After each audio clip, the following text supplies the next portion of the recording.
So, Dismal Miners must have a special department that, and all their job is to find out interesting ways to allow characters to escape their captors.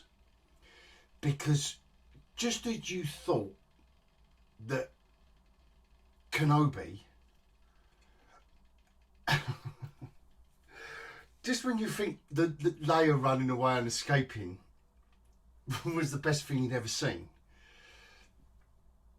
they bring you Willow. And it's not just that. It is, if you've ever wondered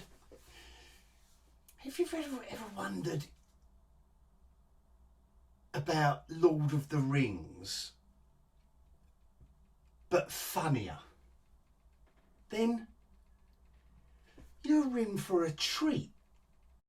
Willow, tick Willow, tick Willow. Bonjour. So, where I don't know where to start. Honestly, I don't. Dismal Miners continue to be one of the most fantastic purveyors of comedy, fantasy comedy that we've ever known. How they act this stuff, how the actors involved, they must pay some top dollar. They must pay. Dismal must pay some top dollar, because they can't all be this bad, can they? They can't all be this bad. I can't keep blaming it on the script. Miss Muffin, she gets carried away. They, you know, spoilers alert. Miss Muffin gets captured again by at the end of the last episode, I think, or beginning of this one. And the way they film it is he's just a normal bloke. The English actor from the first two, I forget his name. No one's memorable in this, are they? No one. I can't think of one single solitary name of a character in this that makes me think, oh yeah, when they are in it, it's great. As the emoji.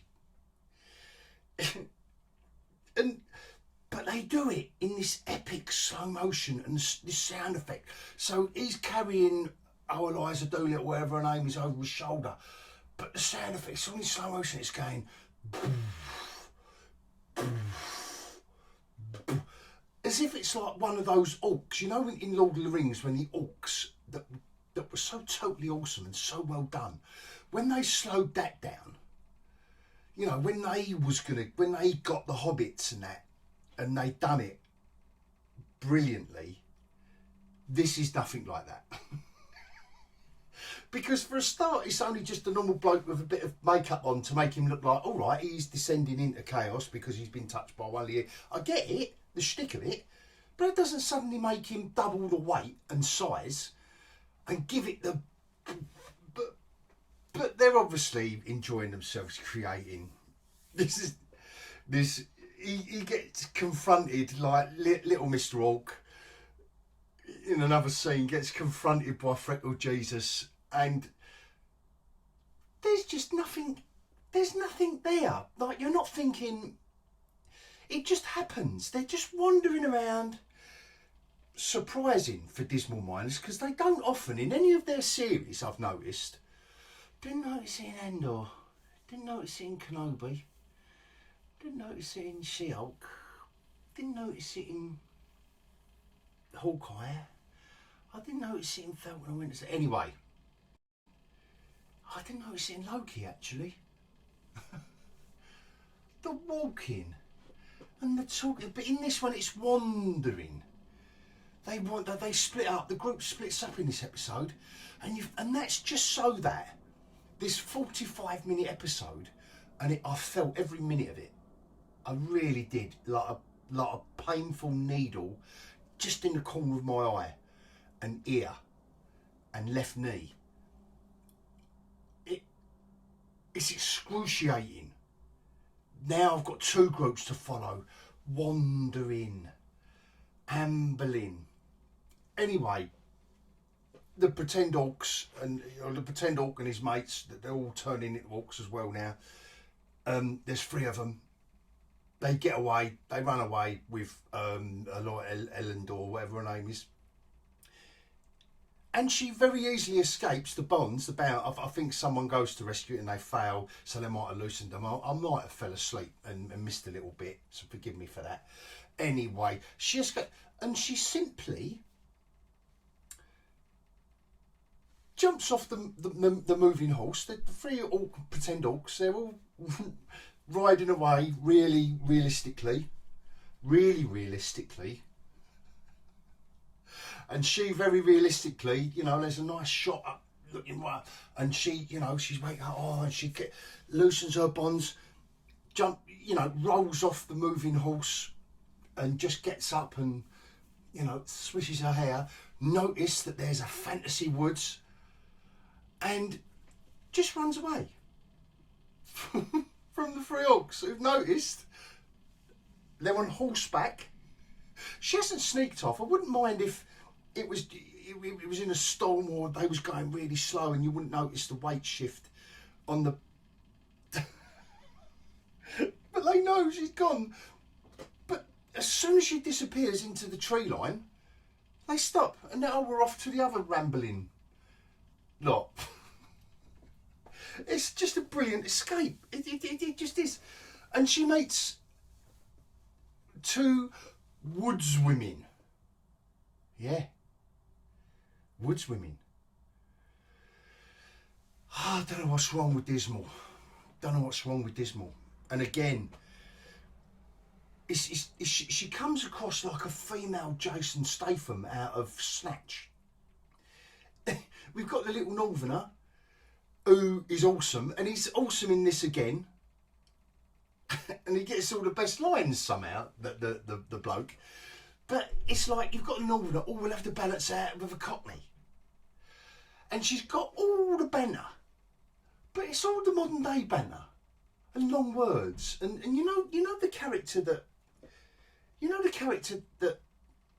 order to be, when you don't really know what to do and you haven't got much experience, you think, I'll create a character that's quirky. Yeah, which is fine. Yeah, I'll create a character that's quirky. But it can't be quirky just because it's a knowing character. It's clever. It's been done so many times. And the other one, she talks too much. There's 2 of them. She talks too much. The other one don't talk at all. Woods women. Oh, it's tragic. And they explain everything. Every single thing is explained. Everything. There is nothing left to mystery. This episode's called Going to Slaughtered Lamb or something like that, the Battle of Slaughtered Lamb. And it is so obviously the prancing pony scene from Lord of the Rings. Oh my God, the way they set up the orc, pretend orc and his men as if they're Nazgul, with some of the very, very badly directed scenes, and the rain and the darkness, and there's lightning and there's a cloud. There's a scene where there's a cloud in distance, and Willow says, we can't just we haven't got a moment to lose, we can't just stand around it. But they've stood there for 3 minutes looking at the cloud while someone explains what it means. And it ends up after 3 minutes. Someone says, he goes, well, we haven't got a moment to lose. You've spent 5 minutes talking about it and walking to the end of the hill to get a good CGI shot of the cloud. And this ominous, Willow describes it in the ominous, like, it's the most darkness, and it's the dimension that's going to suck the life out of our world. And it's someone obviously, deep down, I obviously love Lord of the Rings, but thought it was a bit too hardcore.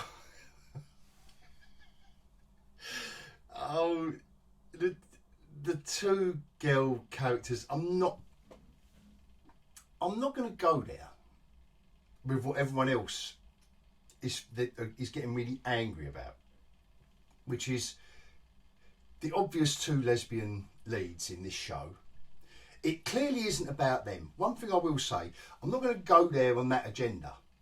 And there's two woods women that have lived in the woods. It implies... Does it imply that they're sisters? Oh, I don't know. I might have fell asleep a little bit in that bit, or just nodded off a little bit. It's an age thing. It's not Dismal Minus. They've got some creative shit going on. So, but I'm not going to go there and say that, oh, I'm going to get angry about it, because it isn't. It's there, but it's not. It's nothing to do with that, really. It really isn't. I can't understand why they've picked that out, and I don't know whether Dismal are doubling down on it, and we know where they're all going with this. Don't get me wrong, we know where they're all going with this, but it's so irrelevant, because they're split up anyway, and one of them's got Freckled Jesus has got the ump a little bit, you know, because she wants to sort things out and talk about it, you know, talk about their feelings. But that's obviously going to be in further episodes, going to keep talking and talking about it, probably while they're wandering and talking. Oh, and it's like, there's a scene where they're trying to get the wagon out of the mud, and it's Freckled Jesus and Willow. Freckled Jesus and the bloke with the prince bloke. The idiot man. I know that's like trying to narrow it down a little bit. So they're trying to get the wagon through. You know, they've gone one way, the others, you know, they've taken the high road, the others taken the low road. They're trying to get it out of the mud, and they're one minute, you know, trying to put their back into it and struggle. And then they just kind of stop and have a little chat about things. They have a little gossip.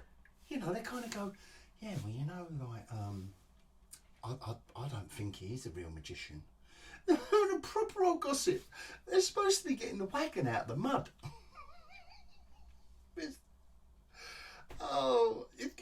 And the music is awful. Not in and of itself, it's not out of tune, but matched up with some of the scenes. Oh, the fight in the rain at the end, which is the battle of the slaughtered lamb. And you know, by the end of this episode, you know where they're trying to go with the mud and the rain. And, oh, it just does. They just can't make nothing work, this lot. It's such a mess. There were so many, you can just tell there were so many agendas involved in creating, in making this stuff, that none of them can let any area of it go. None of them can let any of it go. It's tragic, really, but it is funny. It's the funniest thing since Kenobi.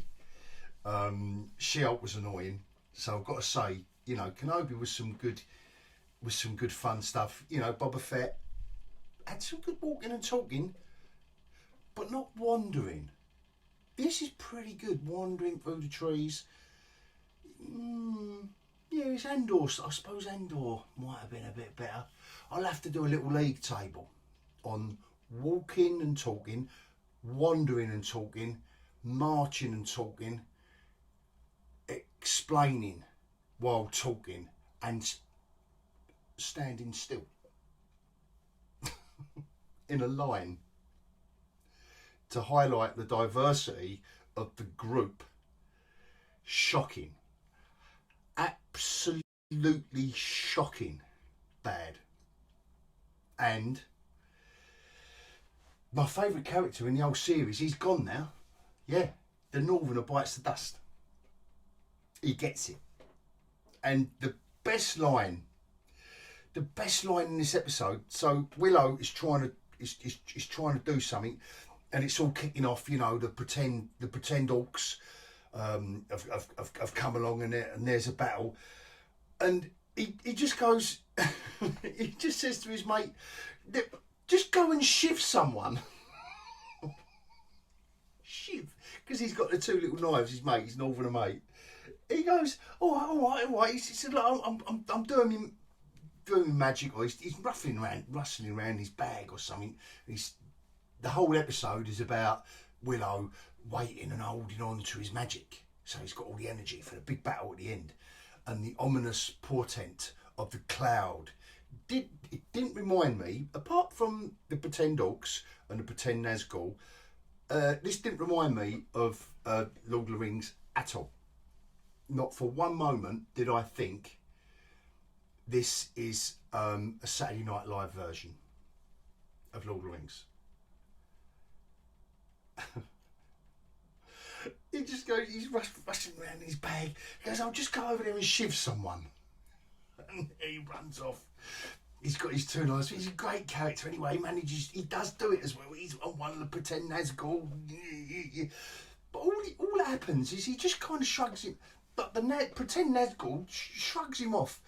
And then the old northerner, he goes, wah, about 1,000 foot. And Willow sees it and it's like, and unleashes his magic in one go, like, and it does two of them. It don't do the geezer from the first episode that we've been following, whatever his name is, Freckle Jesus's stepdad, or I don't know. I do not know.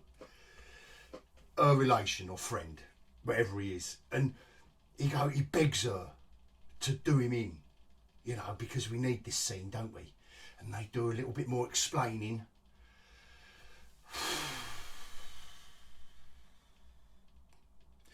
And then we're building up to it, the rain, the moody darkness, all the dim lighting. And she, Freckle Jesus, she gets her sword and she goes,